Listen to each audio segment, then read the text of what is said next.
Final answer, Planet B is more likely to support life because its atmosphere maintains stable temperature. Number 9.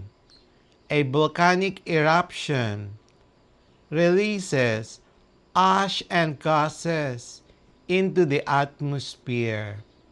How might this affect the greenhouse effect in the short and long term, given volcanic ash and gases required effects over time?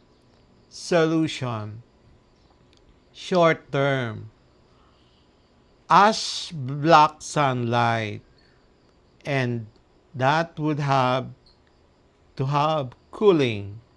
Long term effect, gases like carbon dioxide increase greenhouse effect that will result into warming.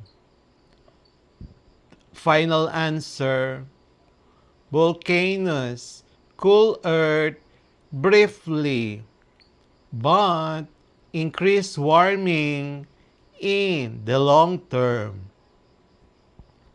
Number 10.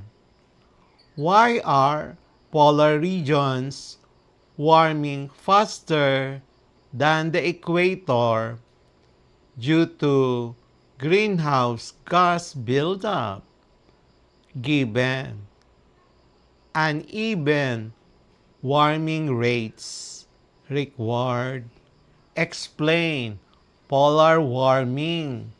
Solution: melting ice reduces reflectivity, which is called albedo, causing more heat absorption.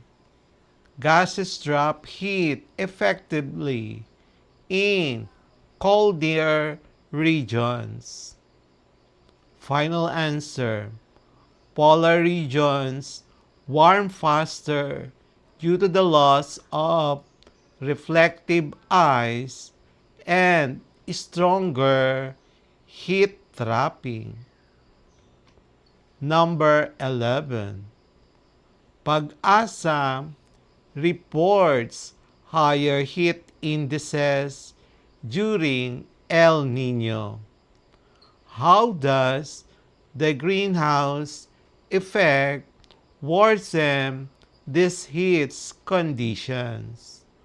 So, given high heat indices in El Nino required, linked to greenhouse effect.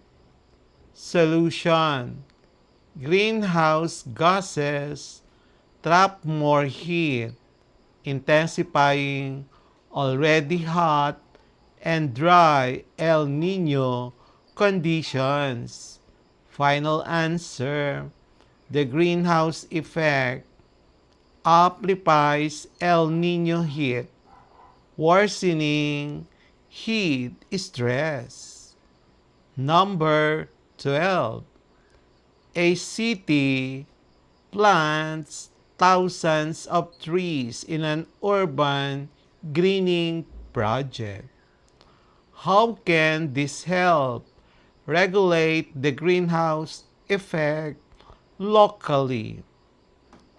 Given tree planting project required, impact on greenhouse effect.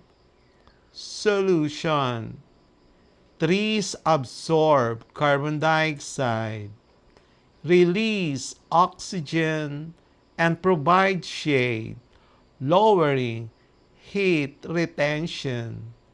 So the final answer, trees reduce carbon dioxide and heat, helping regulate the local greenhouse effect. Number 13. If sea ice continues to melt, how will this impact the balance of Earth's greenhouse effect given melting ice required effect on greenhouse balance. Solution: less ice would mean lower albedo, and it will have more heat absorption. And then there will be a stronger greenhouse warming. So the final answer: melting sea ice amplifies warming by reducing Earth's reflectivity. Number 14. Consider two houses, one with a roof garden and another with a concrete roof. Which one helps reduce the in-house greenhouse effect and why? So given two roof types, so required identify effective option. So solution: roof garden absorbs carbon dioxide and reduces heat. Concrete roof traps heat. Final answer: roof gardens reduce the enhanced greenhouse effect by cooling and absorbing carbon dioxide. Number 15. Explain why banning chlorofluorocarbons, CFCs, was an important step in reducing human impact on the greenhouse effect. Given CFC ban. Required importance.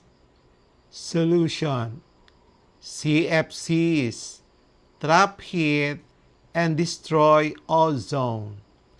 Banning them slowed warming and ozone depletion. Final answer: the CFC ban reduced harmful gases, protecting both climate and ozone. Number 16. If you were a policymaker in the Philippines, what strategy would you propose to balance industrial growth and reducing greenhouse gas emissions?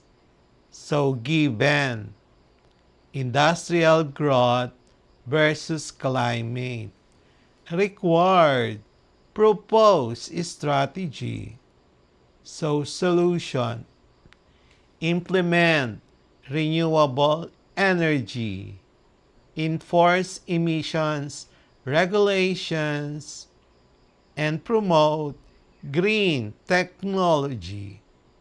Final answer: a sustainable strategy is adopting renewable energy while regulating industry emissions. Number 17. How can renewable energy sources like solar and wind reduce the risk of an enhanced greenhouse effect? Given renewable versus fossil fuel. Required explain role.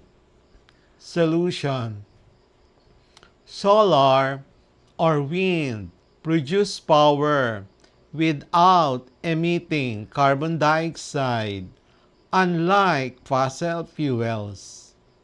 Final answer: renewable energy reduces greenhouse gases, limiting the in-house greenhouse effect. Number 18. Typhoons are becoming more intense in the Philippines. Explain how the enhanced greenhouse effect might be related. So given strong typhoons observed, required, linked to greenhouse effect.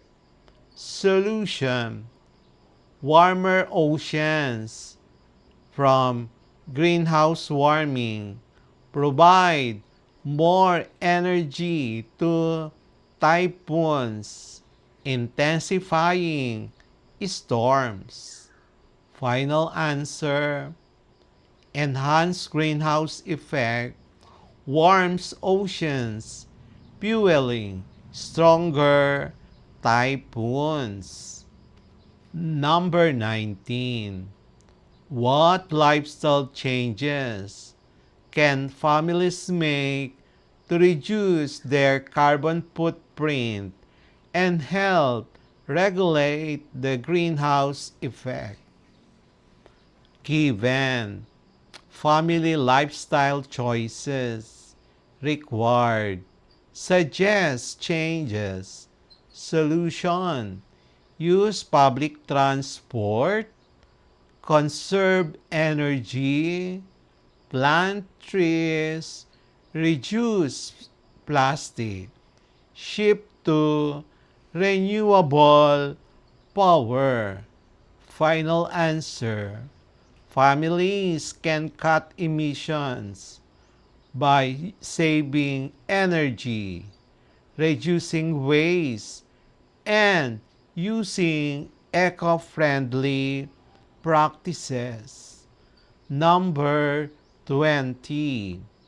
Imagine you are explaining to grade 5 students why is the greenhouse effect good for life, but too much of it is dangerous.